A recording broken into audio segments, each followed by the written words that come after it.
că sunt niște fani și azi jucăm Stumble Guys. Deci bine, cum vedeți, mi-am încadrat pentru Elite Stumble pe următor. 1045 de gemuri. Hai să băgăm și o legendară. Băgăm pe asta, asta e preferata mea. Și hai să dăm drumul la meci, băieți.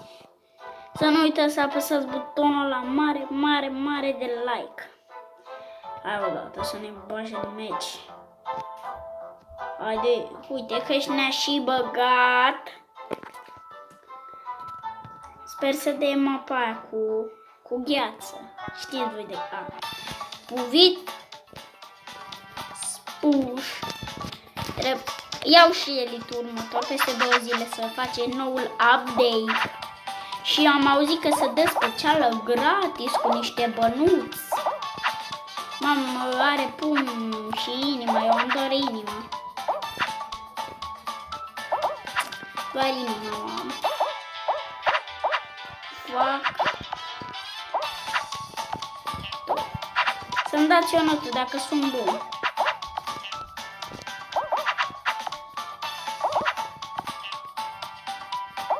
Hai să vezi să-l fac la ăștia.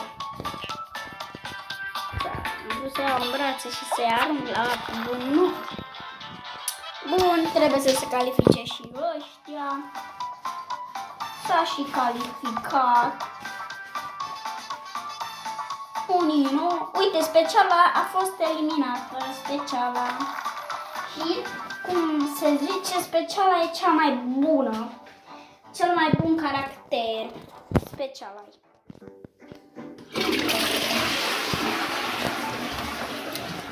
Bun, băieți.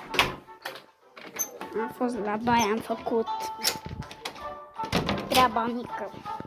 Oh, bine, gheața, bine. Preferata mea. Și o să încercăm să facem și schemuța. N-a ieșit. Odată am făcut-o, dar nu am filmat. Mă jur că am făcut-o.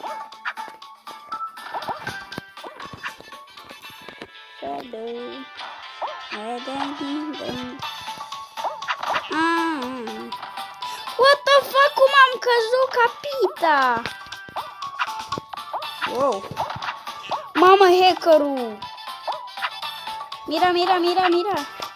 Și bine, 8. Sper să luăm win-ul frumos, să pleacă. Să apăsați butonul ăla de abonare și de like. Să nu copiați numele, vă rog.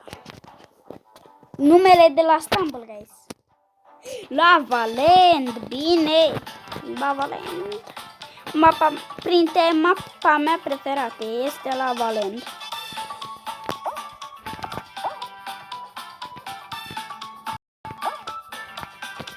Hai bă, să luăm win-ul. Oh my god, ăla are pumnul. Nu o să mai mă duc lângă el. Holy shit! Uite, bulangiul ăsta a dat cu pumnul. Holy shit, are și pumnul. Lasă că mi-au eu banana. Da, și banana pe față să-i dau. Bun, asta a fost meciul GG, jur. Dacă mai vreți episoade cu Stumble Guys, să scrieți la comentarii. Eu am fost Ban și v-am pupat.